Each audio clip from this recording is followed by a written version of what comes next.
Joseph étant déjà en prison, après ces choses, il arriva que les chansons et le panetier du roi, les chansons, c'est celui qui fait fermenter le vin, qui fait du vin, et le panetier, ça vient de pain, c'est celui qui fait du pain. Donc, il arriva que les chansons, celui qui faisait le vin, qui fermentait le vin du roi, et le panetier, celui qui lui faisait son pain du roi, offensaient leur maître, le roi d'Égypte. Verset 2. Pharaon fut irrité contre ces deux officiers, le chef des chansons et le chef des panetiers. Verset 3. Et il les fit mettre dans la prison du chef des gardes.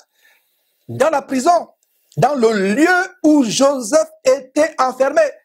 Souligné dans le lieu où Joseph était enfermé. Vous allez comprendre pourquoi je vous dis de souligner. Mes frères et sœurs, on voit ici la manière extraordinaire, merveilleuse avec laquelle Dieu travaille. Dieu avait planifié dans sa préséance, il avait voulu que Joseph rencontre Pharaon. Et comment Dieu arrange-t-il la rencontre future entre Joseph et Pharaon?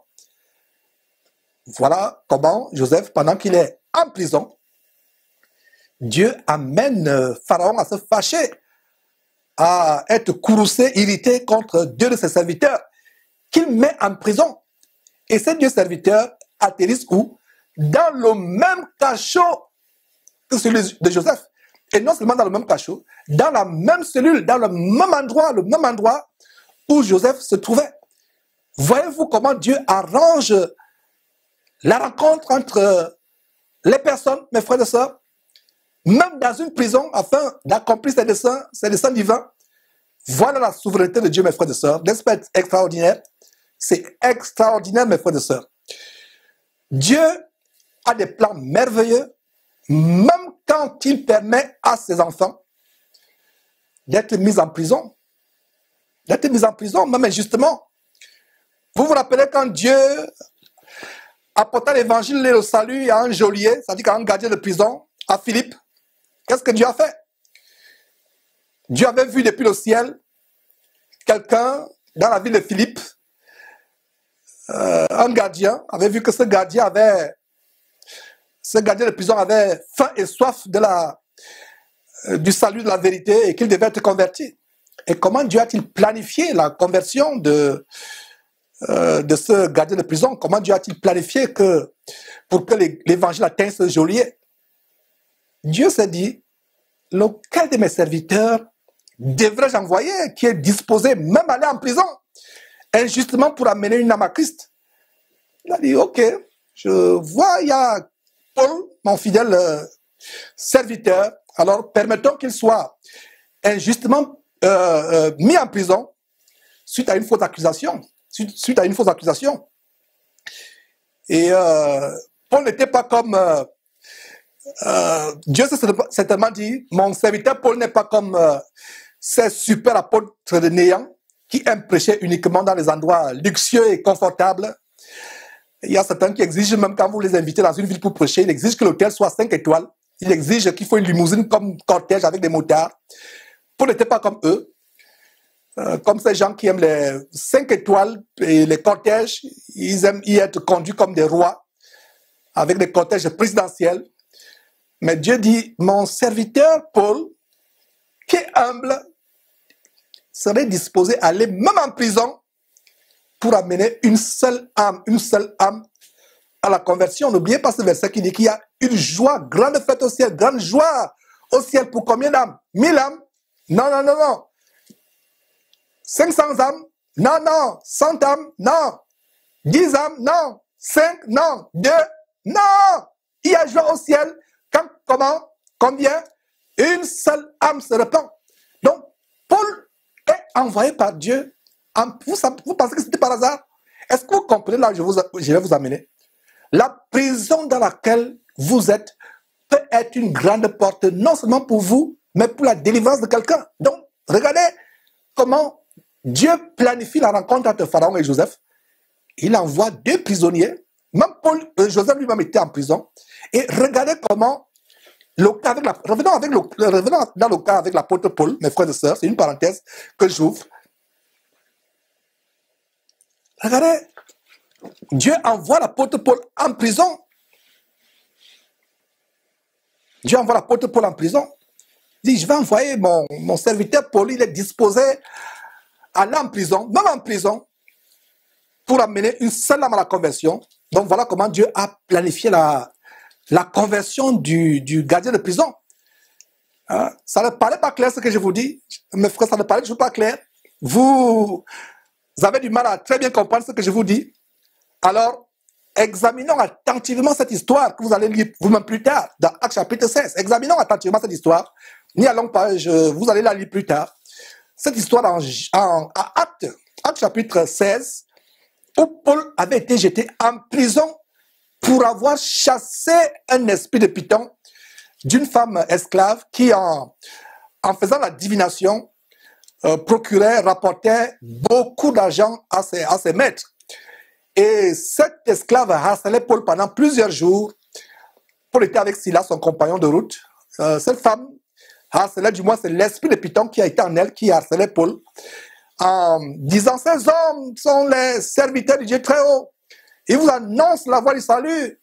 Et Paul ne s'est pas laissé flatter. Paul a eu le discernement de comprendre que cette femme parlait inspirée par un esprit de Python. Ces hommes sont les serviteurs du Dieu très, très haut. Et le Saint-Esprit nous relate dans Actes chapitre 16 comment pendant plusieurs jours, cette femme harcelait Paul. Paul ne s'était pas laissé séduire par ce que certains faux pasteurs aujourd'hui auraient pris pour des éloges. Je pense que si beaucoup étaient à la place de Paul et Silas, ils auraient tout fait de recruter, de payer cette femme pour qu'elle devienne leur directrice de communication. Ouais, s'ils peuvent payer des gens comme Alpha Locao pour venir faire des miracles, pour venir simuler les résurrections des morts, ce n'est pas ces femmes-là qui vont... Une femme qui... c'est comme le cas, il y a une femme là, perverse sur YouTube, qui passe le temps à faire des vidéos pour détruire l'évangile de sainteté, de sanctification que nous prêchons. Et elle est là pour faire l'éloge de cette faux pasteur, elle est là pour faire l'éloge de Karambiri, elle est là pour faire l'éloge de Tatou, de Karambiri, je ne sais pas si de Tatou, mais plus sûr de Karambiri, de Marcelo Tunassi, de Ivan Kassanou. Et cette femme-là qui a une chaîne YouTube me rappelle exactement la femme remplie de l'esprit de Python. Parce que si une femme perverse comme cela se met à enseigner la parole de Dieu, non seulement elle a un esprit de Python, elle a un esprit de rébellion, elle a un esprit de masculinité qui l'amène à prêcher la parole de Dieu. Alors que Dieu interdit à la femme de prêcher la parole de Dieu dans 3 chapitres de la Bible, 1 Timothée chapitre 2, 1 Corinthiens chapitre 14, Apocalypse chapitre 2, verset 20, où Jésus-Christ lui-même parle, Dieu interdit à la femme d'enseigner la parole de Dieu ou d'avoir de l'autorité. Parce qu'il est dit dans l'évangile de Actes que Jésus-Christ enseigne comme ayant autorité. Donc un homme qui enseigne la parole de Dieu est supposé enseigner en suivant les traces de Jésus-Christ, enseigne avec autorité. Or, regardez une femme qui enseigne la parole de Dieu avec autorité. Une femme qui enseigne la parole de Dieu avec autorité, vous savez comment Dieu la voit? C'est comme une femme qui est nue publiquement et on la voit recouverte de son impureté menstruelle. Et d'ailleurs, je n'invente pas les choses, c'est une sœur qui a eu cette vision. Elle est passée sur Jésus-Christ TV, je crois que Comfort l'avait reçu sur Jésus-Christ TV, la sœur Aïssata, ex-musulmane, qui a été convertie par Dieu en Jésus-Christ et qui a eu une vision de comment une femme qui enseigne est sale. Elle est sale et pas n'importe quelle saleté. Elle a vu comment elle était sale dans la vision. Dieu lui dit, va dans telle place de service dans la maison où tu sers les bien-aimés frères qui sont à l'évangile, mais elle voulait être là où les hommes enseignent. Et dans le sol de la vision, Dieu lui montre comment elle est toute salie avec son impureté menstruelle. Et voilà comment Dieu voit toute femme qui enseigne. Donc, pourquoi j'ai ouvert cette parenthèse? Donc, cette femme qui faisait la publicité, qui criait tous les jours, ces hommes sont les serviteurs du Dieu très haut, ils vous annoncent la puissance de Dieu. Paul ne s'est pas laissé berner. Cette femme n'est pas devenue la directrice de communication de ces faux pasteurs. Comme justement cette femme jézabélisée qui enseigne sur YouTube et elle est passée, elles sont nombreuses de plus en plus. Donc, regardez donc ce qui se passe. Revenez, je ne demanderai pas vous perdre. Qu'est-ce qui se passe avec cette histoire de Paul? Pendant plusieurs jours, cette femme harcèle Paul et Silas. Est-ce que Paul et Silas sont empressés Tu t'es empressé de chasser le démon. Non, non, non, non, pas du tout. Allez bien lire Actes chapitre 16, vous allez comprendre cela. Donc, il y avait un moment, parce que Dieu avait bien planifié, avait synchronisé. Cette femme, pendant plusieurs jours, harcelait Paul, sans que Paul réagisse. Paul ne réagissait pas, Paul ignorait. Mais le jour où Dieu a voulu que Paul réagisse, Dieu a donné le faveur à Paul, Dieu a donné à Paul de manifester l'une des 9 manifestations de l'Esprit qui est la parole de connaissance, la parole de sagesse. Et Paul a agi. Il y a 9 manifestations du Saint-Esprit énumérées en 1 Corinthiens chapitre 12, du verset 7 au verset 11. Donc Paul a discerné l'Esprit et Paul a eu le feu vert.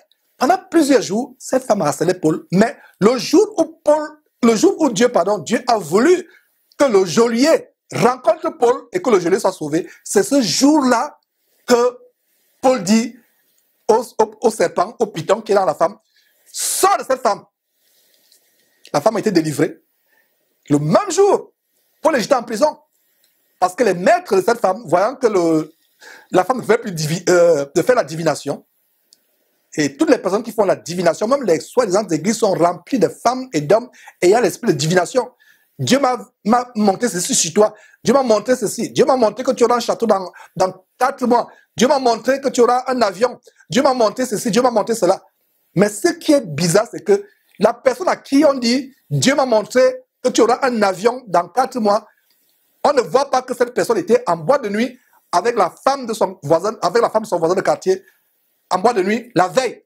Le lendemain dimanche, on lui dit, dans cette salle d'attente, ce camp de constatation, ce qui mène en enfer, on lui dit, Dieu m'a dit, si cet homme, soi-disant prophète ou pasteur, voyait réellement l'avion dans 4 ans, le voyage dans tel pays exotique dans 5 ans, ou un grand commerce qui va se déployer dans 6 mois, Dieu aurait aussi vu que cette même personne, ceux qui ont prophétisé, était avec la femme de son voisin en boîte de nuit la veille, et qu'ils ont couché ensemble. Ouais, quel mensonge! Et regardez comment Dieu arrange les choses. Le même jour, pourtant cette femme harcelait Paul pendant les jours. Paul n'avait pas réagi. Mais le jour où Paul réagit, c'est le jour où Dieu a voulu que Paul rencontre le geôlier, et plus tard le geôlier et toute sa famille seront convertis. Voyez-vous maintenant comment Dieu a planifié la conversion du geôlier? Vous comprenez maintenant, mes frères et sœurs? J'espère que je ne vous ai pas perdu. Voilà comment Dieu arrange les choses. C'était le même cas avec Joseph et les 2 prisonniers qui avaient offensé leur chef, le roi d'Égypte. Joseph avait déjà mis plusieurs années en prison. Et quand ces gens arrivent, il est toujours en prison. Dieu avait planifié. Donc, mes frères et sœurs, en conclusion, il y a un plan de Dieu pour tout ce qui nous arrive. Soit en bien, soit en mal, il y a toujours un plan de Dieu.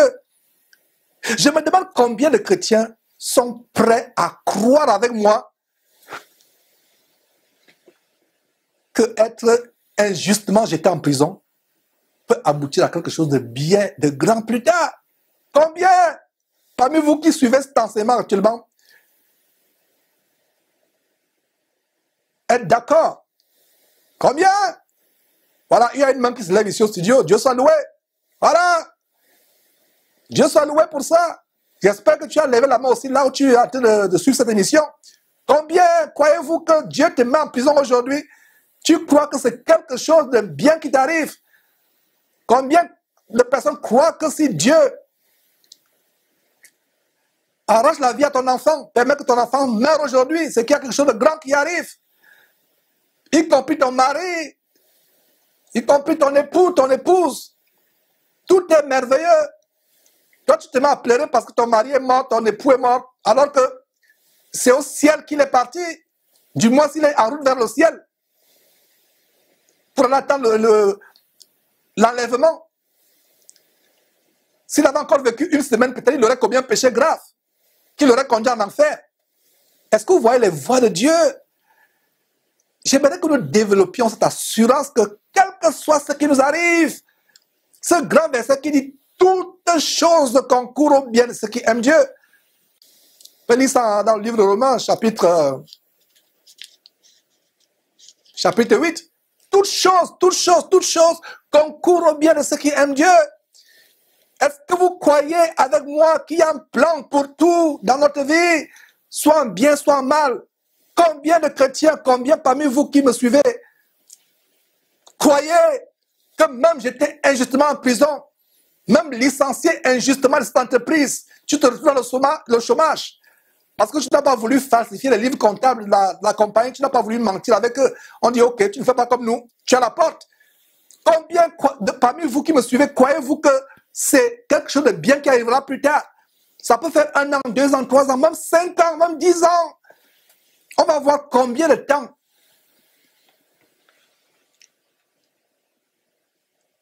Joseph a été tribulé. 13 ans de tribulation. Il est arrivé en Égypte comme esclave. Il avait 17 ans. Et c'est à 30 ans qu'il se présente devant le pharaon, le roi d'Égypte. 13 ans de tribulation. Comme mon frère, ça fait seulement 6 mois, 1 an, 5 ans. Tu commences à te plaindre. Joseph a attendu 13 ans. Mes frères et sœurs, il y a un plan de Dieu. Combien parmi vous croyez qu'à travers tout malheur qui nous arrive, Dieu est en train de faire quelque chose de très grand, de bien dans notre vie? Combien parmi nous croyons cela? Un petit moustique vous pique. Vous commencez à gémir, à vous plaindre.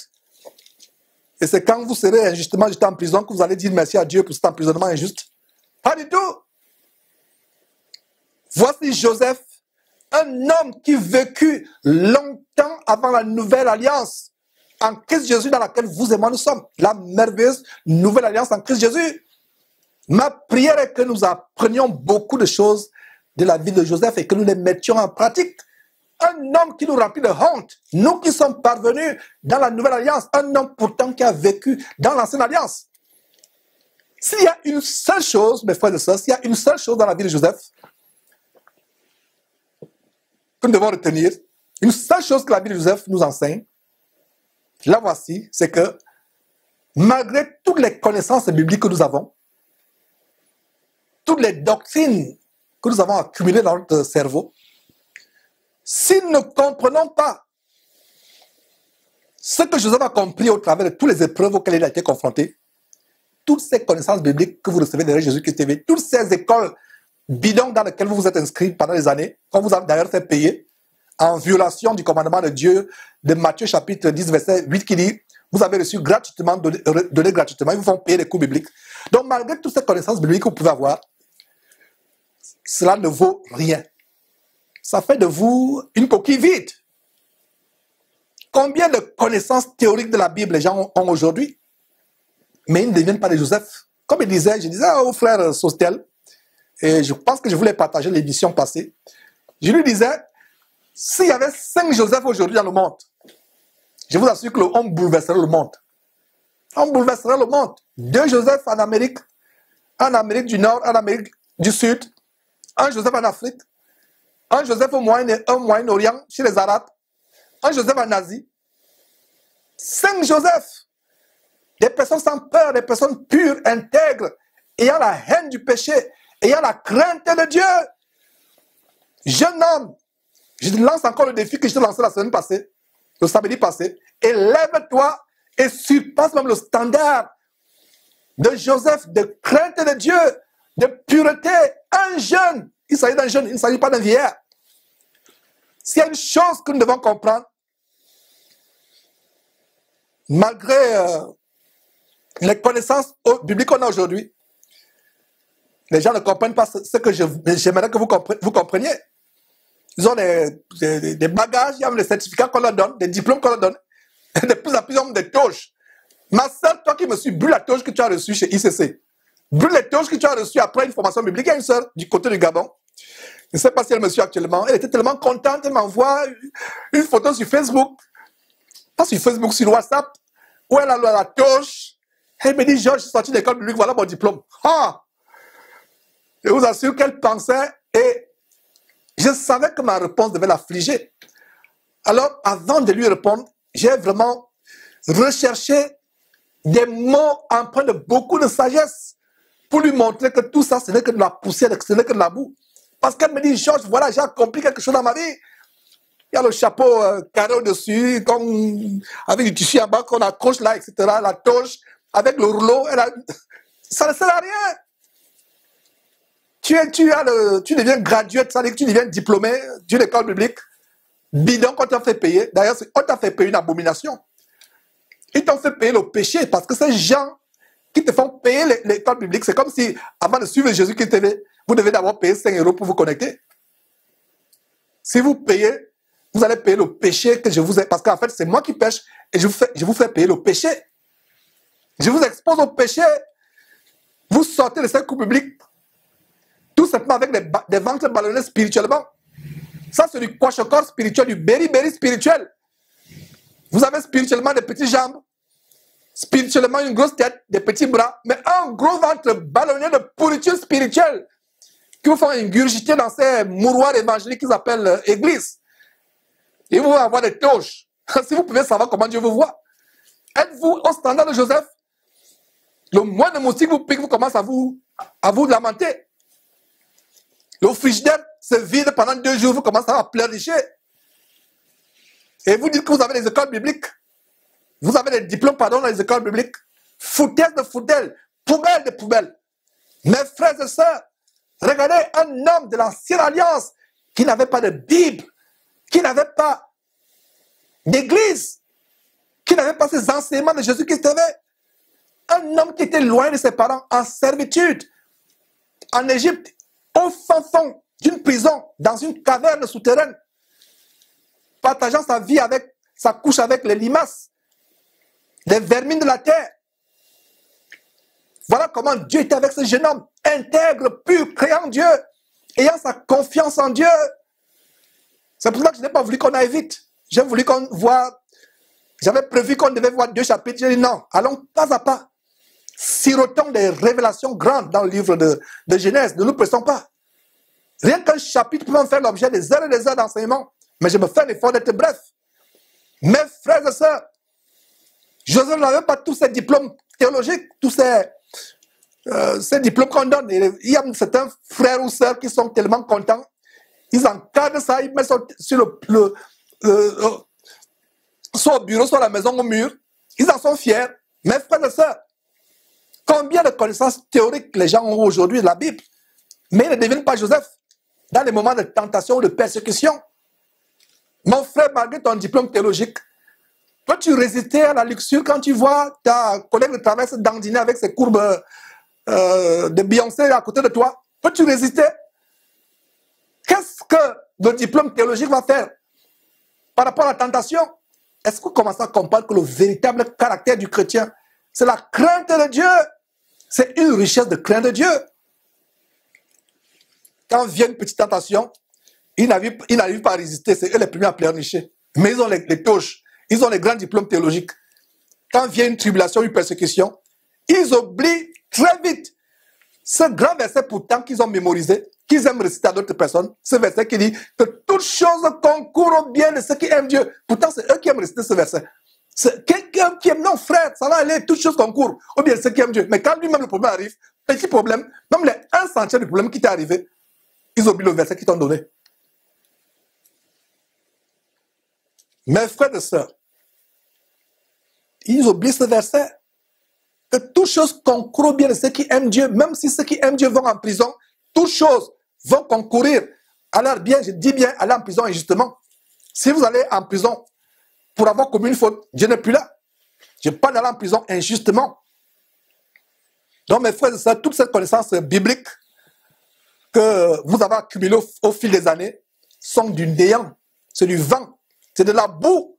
Si vous n'arrivez pas à vous humilier devant Dieu et à vivre devant Dieu sans crainte, sans peur, même face aux plus graves accusations, même face aux plus pires, en français on ne dit pas plus pire, mais je me permets de préciser, je ne sais pas pourquoi les Français ne disent pas plus pire, je pense qu'en disant plus pire, ça met de l'accent, bref. Donc, même aux pires persécutions, vous croyez du fond de votre cœur, véritablement, sans le moins de doute, que toute chose concourt à votre bien. même s'il s'agit d'être bâtonné, tué, scié, mis en prison, que toute chose concourt à notre bien. Notre vie ne s'arrête pas sur cette terre. Parce que les gens pensent que si on vous tue, c'est fini. Non, c'est pas fini. Ce n'est que le début de quelque chose de merveilleux.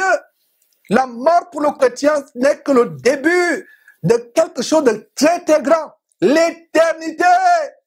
Voilà ce que c'est la mort pour le chrétien. Ce n'est pas la fin. Ma soeur, mon frère, n'est pas peur de la mort. Elle a seulement peur de mourir dans ton péché. Ça, c'est la plus grande frayeur. Parce que si tu meurs dans ton péché, le prochain réveil que tu auras, c'est l'enfer, les flammes de l'enfer où tu seras jeté. Mais si tu meurs étant en communion avec Dieu, ayant vécu selon le standard que Dieu veut que nous vivions, la sainteté, la purification, c'est pour cela que les gens n'aiment pas cet évangile. Ils n'aiment pas aller voir ces pasteurs vaudous, vampires qui vous enseignent. Tout c'est l'argent, ils ont peur, ils n'aiment pas l'évangile de la sainteté. Mes frères et sœurs, verset 2, retournons à Genèse, chapitre 40, le chapitre du jour, verset 2. Lisons à nouveau, verset 2. Voyons donc comment Pharaon fut irrité contre ses deux officiers, le chef des échansons, celui qui faisait du vin à Pharaon, et le chef des panetiers qui lui faisait du pain. Verset 3. Et il les fit mettre dans la maison du chef des gardes, dans la prison, dans le lieu où Joseph était enfermé. Voilà pourquoi je vous ai dit de souligner dans le lieu où Joseph était enfermé. Notez très bien la deuxième partie de ce verset 3. Dans le même lieu où Joseph était enfermé.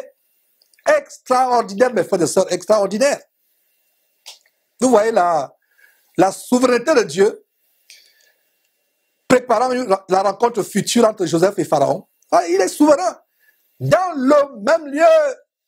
Regardez comment Dieu prépare la rencontre. Extraordinaire, n'est-ce pas? Donc, quand Dieu a un plan pour la vie d'une personne, les faux frères haineux, envieux et jaloux, les femmes diaboliques, les chaînes de la prison, rien, absolument rien, ne stoppera le plan de Dieu dans la vie de cette personne. Si et seulement si, excusez-moi, si et seulement si cette personne s'humilie et met sa confiance totale en Dieu. Dieu conduira, même dans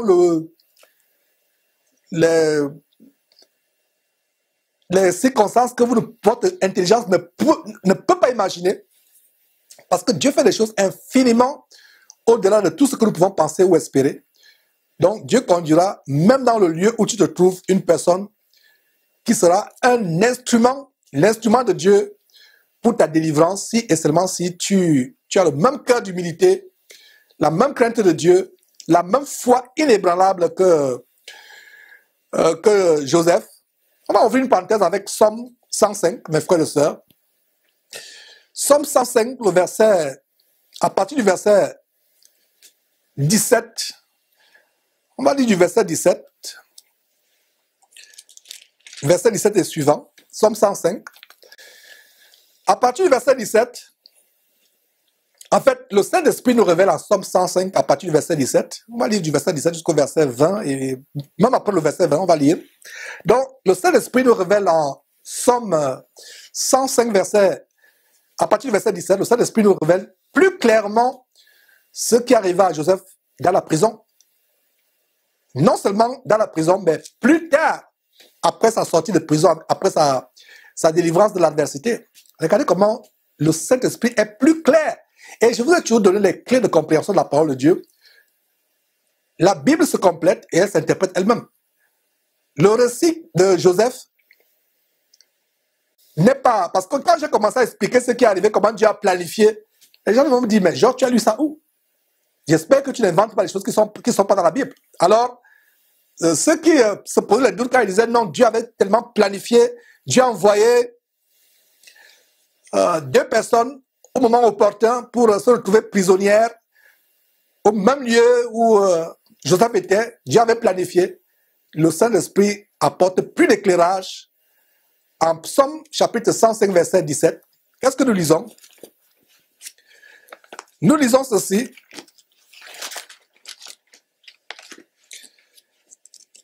Nous lisons ceci.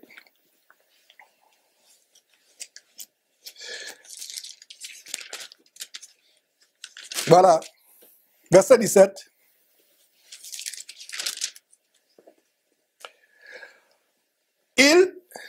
C'est-à-dire Dieu envoya devant eux un homme, Joseph, qui fut vendu comme esclave. Ouais, Somme nous relate cette histoire plus tard.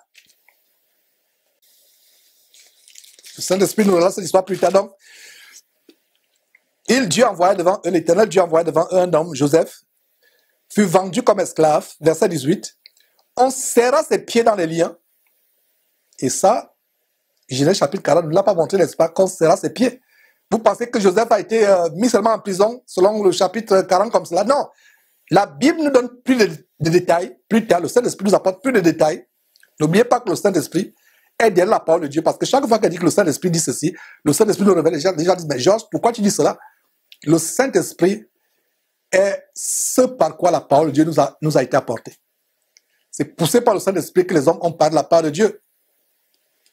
Donc, vous pouvez lire ça en 2 Pierre chapitre 1, versets, je crois, 20 et 21. Ce n'est pas par une intelligence que la parole de Dieu a été apportée, mais c'est poussé par le Saint-Esprit que les hommes ont parlé de la parole de Dieu. Donc, chaque fois qu'on a un verset dans la Bible, le sceau, le cachet de ce verset, c'est le Saint-Esprit. Et le Saint-Esprit est de Dieu. Le Saint-Esprit est Dieu. Donc, là, regardez, le verset 18 montre les détails qu'on n'a pas en Genèse chapitre 40, à savoir que on serra, c'est-à-dire le verset 18 de Somme 105, nous sommes toujours en Somme, on serra les pieds de Joseph dans les liens, on le mit au fer, il avait les fers. Oh, mes frères et sœurs, verset 19, jusqu'au temps où arriva ce qu'il avait annoncé et où la parole de l'Éternel l'éprouva. Quelle révélation nous avons en Somme 105? Jusqu'au temps où arriva ce qu'il avait annoncé. Il y a un temps que ce que Dieu a annoncé arrive. Dans la vie de toute personne, ma sœur, cet enfant que tu cherches, tu penses être stérile. Il y a un temps. Nous avons une sœur ici, j'étais son nom. Elle ne m'en voudra pas s'il disait son nom. Nous avons dansé samedi passé. On dansait, on chantait les cantiques. Les ennemis lui ont dit, tu ne peux plus accoucher. On lui a même coupé une trompe. Il y a des années. Je ne vais pas entrer dans tous les détails pour que vous reconnaissiez cette personne. Mais les ennemis, il y a même des parents qui se moquaient d'elle. Qui disaient, le Dieu que tu pries là. Je pense que tu ne peux plus avoir d'enfant, c'est fini. Donc c'est un défi. Le mari qui est pieux s'est mis à croire Dieu, à prier Dieu.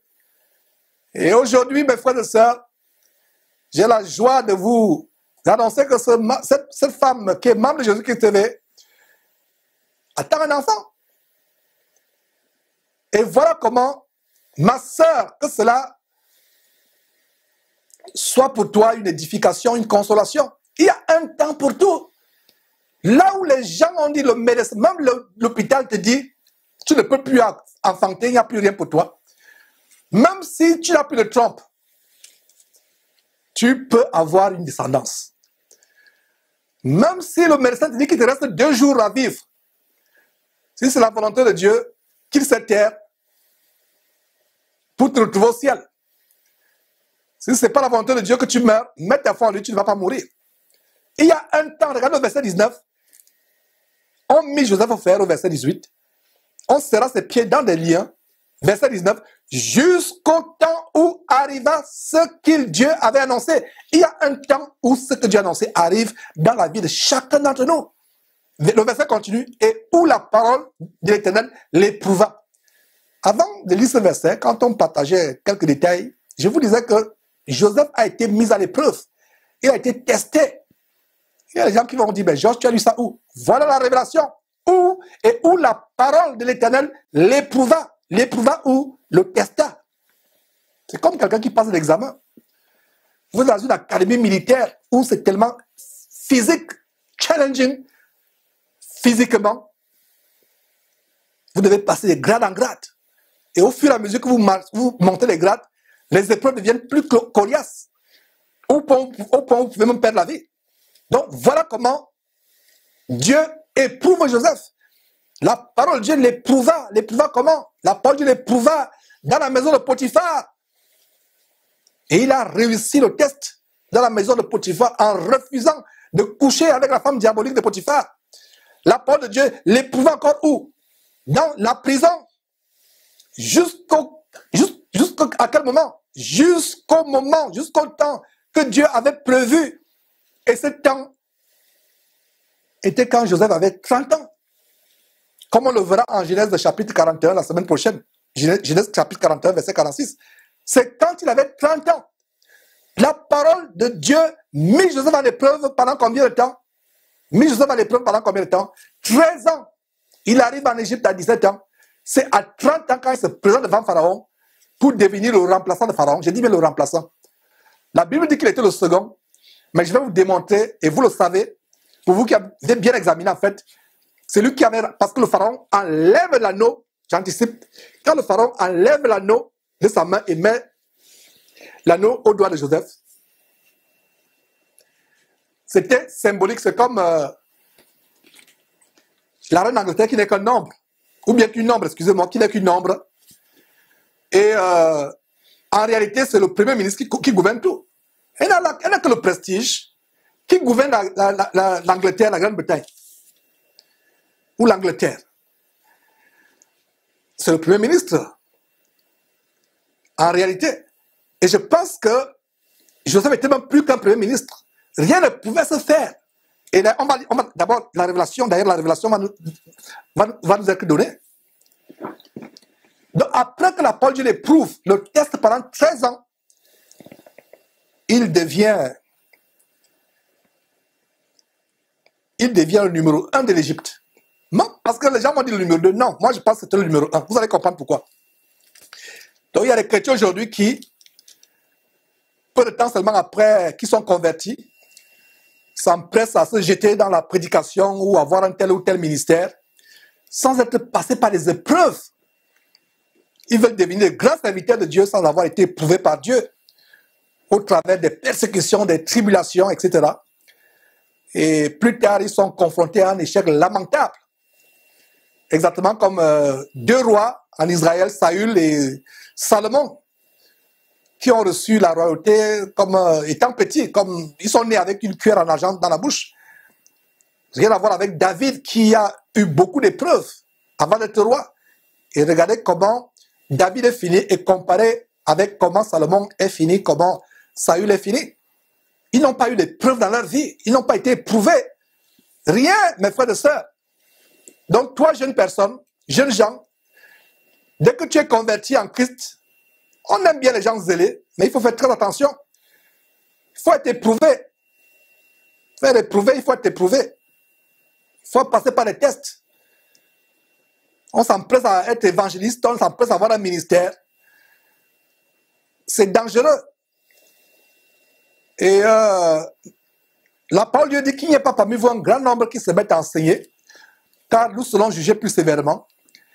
Et parmi les critères d'un véritable homme de Dieu, pour servir dans un ministère quelconque dans l'Église, les 5 dons de ministère énumérés en Éphésiens chapitre 4, verset 11, la Bible interdit qu'il y ait un nouveau converti. Parce que la Bible met en garde les nouveaux convertis. Il y a un risque que le nouveau converti, enflé d'orgueil, puisse s'éloigner de la foi et se diriger en enfer. Et je pense particulièrement, mon jeune frère, que si Dieu t'a touché à 17 ans, il y a 13 ans, au moins de discipline, d'épreuves par lesquelles tu vas passer. Et plus tard, commencer à servir Dieu à 30 ans au moins. 13 ans. Aujourd'hui, quelqu'un vient de rencontrer Jésus-Christ, il s'engage à être prédicateur, il s'engage à avoir un ministère. C'est un risque. Il faut passer par les épreuves. Et notons ce verset, lisons même ce verset ensemble dans 1 Timothée chapitre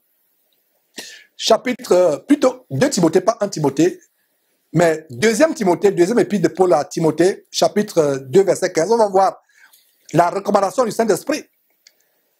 Ouais.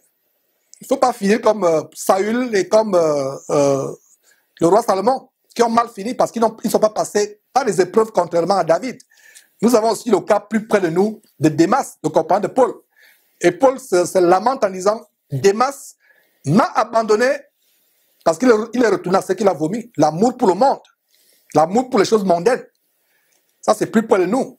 Parce que Paul est plutôt Saül et le roi David, c'est encore plus éloigné, mais plus près de nous, au 1er siècle, après Jésus-Christ, nous avons Démas qui avait abandonné Paul. Et nous avons aujourd'hui beaucoup de frères et sœurs qui retournent à ceux qu'ils ont vomi parce qu'il n'y a pas eu de tests, des preuves, ils n'ont pas été prouvés. Donc, regardez ce que le Saint-Esprit recommande pour les jeunes gens. En 2 Timothée chapitre 2, verset 15, c'est même un verset à mémoriser. Efforce-toi de te présenter devant Dieu comme un homme comment qui n'a pas eu de preuves, c'est ça? C'est ce que vous lisez? Comme un homme qui n'a pas été testé. Efforce-toi de te présenter devant Dieu comme un homme éprouvé, un ouvrier qui n'a point à rougir, qui dispense droitement la parole de la vérité.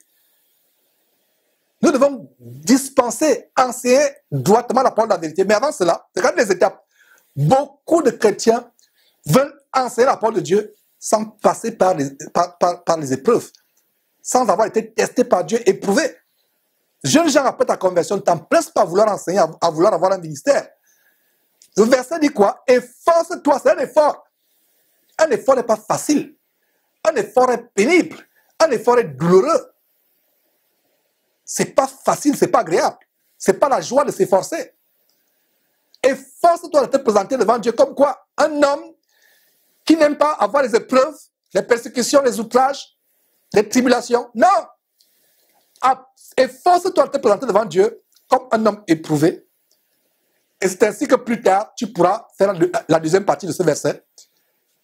Dispenser droitement la parole de Dieu. La dernière condition ne vient pas avant la première. Sinon, ce serait mettre la charrue avant les bœufs. La première chose à faire, c'est quoi? Efforce-toi. C'est un effort, c'est pas facile. Il y a des jours où on va chuter, tomber. On a l'impression de jeter l'éponge. Mais c'est un effort. On passe par les épreuves, des tribulations. Toutes sortes de tribulations, des tentations qu'on surmonte. Mais moins de tentations, tu retombes dans la masturbation.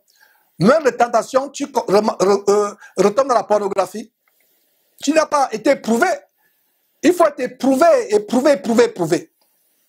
Et je m'adresse généralement aux jeunes depuis la semaine passée avec l'histoire de Joseph. Il y a beaucoup de messages aux jeunes gens. Et non seulement les jeunes gens physiquement, mais les jeunes convertis. Parce que même si vous avez été converti à 50 ans, devant Dieu, vous êtes jeune dans la foi. Donc, que vous soyez jeune physiquement, que vous soyez jeune spirituellement, il y a des jeunes convertis qui sont impatients et qui se disent, quand est-ce que Dieu va me donner ce ministère que j'attends avec impatience? Joseph pensait-il à un ministère quelconque ou à une position de royauté quand il était en prison ou dans la maison de Potiphar? Avez-vous lu cela quelque part dans la Bible? Niet, absolument pas. Non, absolument pas. La seule chose qui préoccupait Joseph, c'était quoi? C'était d'être fidèle, humble, intègre, craindre Dieu. Donc, jeune converti, imite Joseph. Sois humble, sois fidèle. Peu importe là où tu te trouves, que ce soit dans la prison, dans la détresse, dans la calamité, persévère dans la piété, dans la sanctification, dans la pureté de cœur et de corps, dans la sanctification sans laquelle personne ne verra le Seigneur. Persévère dans ces choses-là, la piété. C'est ainsi que Dieu pourra t'élever un jour, mais pas t'élever au sein du monde, au sein des rois du monde. T'élever spirituellement afin que tu puisses être une bénédiction pour d'autres. Quand Dieu nous élève dans le corps de Christ, ce n'est pas pour se faire voir. Ce n'est pas pour que les gens se prosternent devant nous. Ce n'est pas pour que les gens nous arrosent d'argent des billets de banque. Non, c'est pour que nous puissions aider les autres. Voilà la seule préoccupation pour laquelle nous sommes dans ce ministère. Si tu es dans ce ministère pour être glorieux, pour devenir riche, pour avoir les ceintures de $2000 avec la tête de crocodile, la tête d'aigle, tu n'as rien compris. Tu n'as rien compris, tu te diriges en enfer. Tu ne connais pas Dieu, Dieu ne te connaît pas. Désire t'élever, pas pour te faire voir, mais pour servir. Pour servir, pour être le serviteur. En fait, ce n'est pas l'élévation. Quand il dit élever, c'est que Dieu te met de côté. Dieu peut te sortir du milieu des frères pour que tu sois un esclave pour les frères, esclave du Seigneur, aidant les frères. Mais ne désire pas t'élever de toi-même. Ne sois pas attiré à ce qui est grand. Par ce qui est grand, ne sois pas attiré par ce qui est élevé à tes yeux. Ne passe pas les nuits blanches et des journées entières à penser grand, à voir comment tu pourras remplir les stades un jour. Comment tu deviendras le grand conseiller spirituel et grand homme d'affaires dans ta ville. Des ministres ou des présidents. Des grands de ce monde. Et toute cette poubelle, mes frères et sœurs, qui vous a enseigné dans cet évangile diabolique de l'élévation personnelle et du leadership. Vous vous élevez au-dessus de la pyramide. En fait, c'est la franc-maçonnerie qu'ils enseignent. Mon jeune frère converti, suis l'exemple de Joseph. Même si cela prend toute ta vie, sois humble.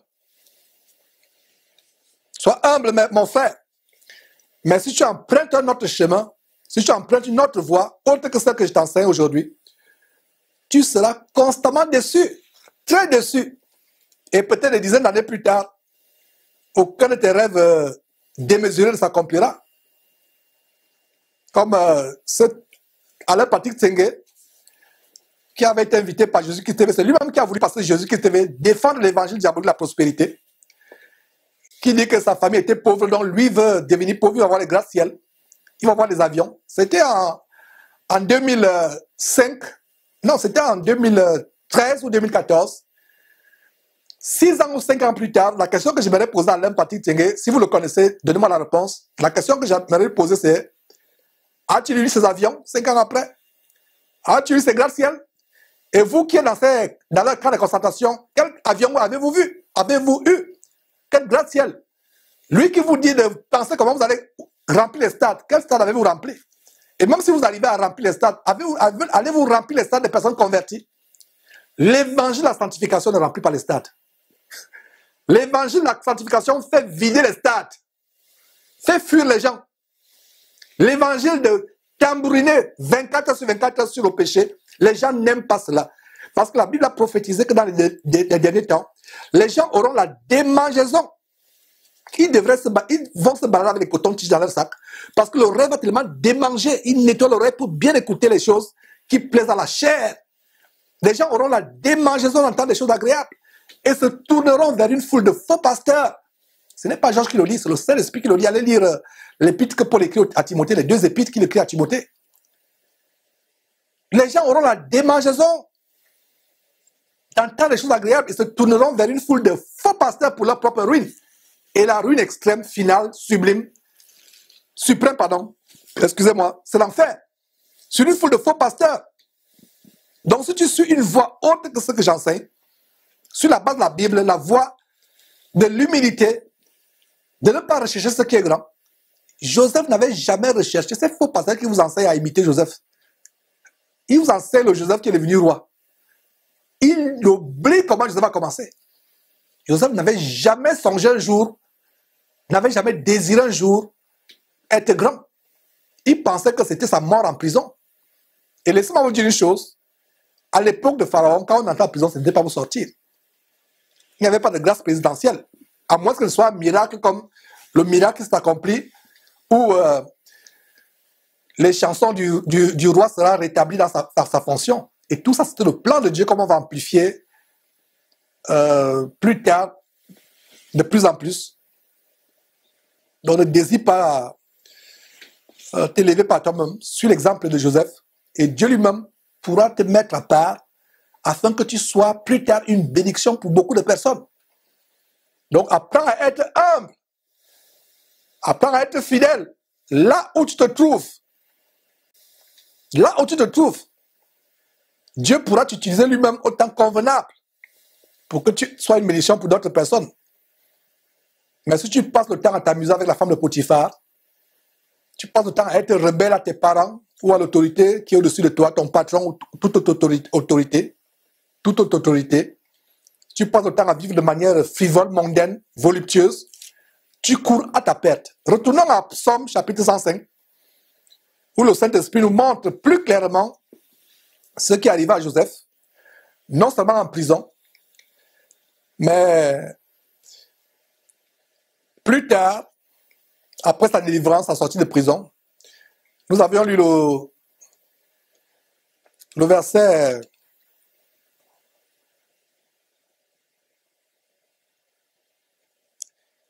lisons à partir du verset 16. On recommence, lisons, Psaume 105. Dieu appela sur le pays la famine. Il coupa tout moyen de subsistance. Regardez comment Dieu bloqua le pain du ciel. Le sol ne produisait plus sa nourriture. Il y eut une famine terrible sur la terre. Et voilà le plan de Dieu. C'est pour vous expliquer clairement ce qui arriva à Joseph en Genèse chapitre 40 et suivant. Dieu envoya devant eux un homme, 2 points. Joseph fut vendu comme esclave. Regarde le plan de Dieu. Dieu voit le futur. Dieu savait qu'il devait avoir une grande famine. Alors il dit, cet homme qui est haï par ses frères, malgré son cœur bon, je pense que c'est par lui que je vais sauver la terre plus tard. Verset 18, donc, on serra ses pieds dans les liens, on le mit au fer, jusqu'au temps où arriva ce qu'il avait annoncé, ce que Dieu avait annoncé, et où la parole de l'Éternel l'éprouva. Verset 20, le roi fit ôter ses liens. Mes frères, le dominateur des peuples le délivra. Le roi qui dominait sur le peuple, qui avait droit de vie ou de mort, comme on va voir comment il va faire exécuter, faire tuer son panetier. C'est lui qui fait quoi? Qui délivre Joseph. Le verset 21, c'est-à-dire le dominateur des peuples, Pharaon, il établit seigneur sur sa maison et gouverneur sur tous ses biens, afin qu'il pût, à son gré, enchaîner ses princes et qu'il enseigna la sagesse à ses anciens.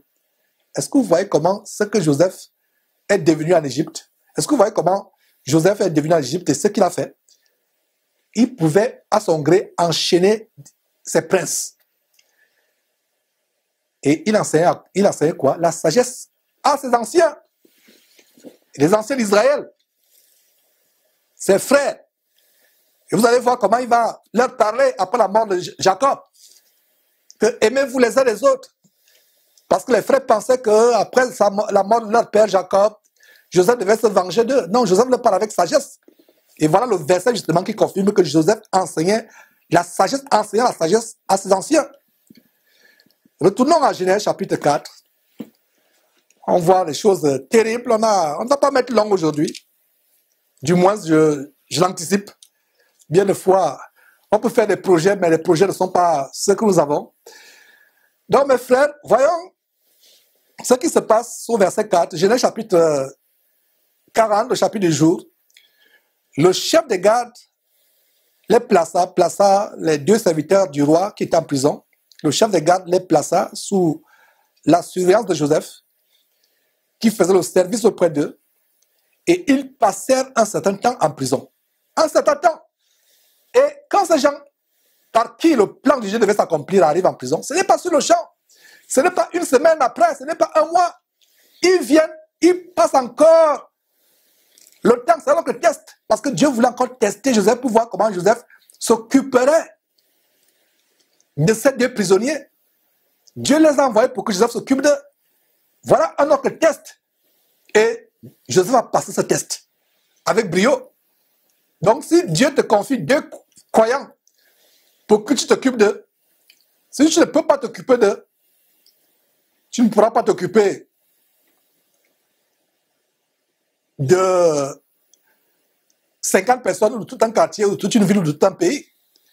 Et je parle aussi, j'ouvre une parenthèse par rapport au ministère, parce que chacun a reçu un ministère. dans le corps de Christ, alors si ton ministère est d'être un grand pasteur, de t'occuper des brebis, des bergers au quotidien, le Seigneur va d'abord mettre 2 personnes devant toi. Ça peut mettre des étrangers. Ça peut mettre des voisins de quartier, comment tu te comportes avec eux. Ça peut être au fin fond de ta cellule de prison où tu as été mis injustement. Verset 5. Et vous voyez la souveraineté de Dieu. Incroyable la souveraineté de Dieu, mes frères, n'est-ce pas?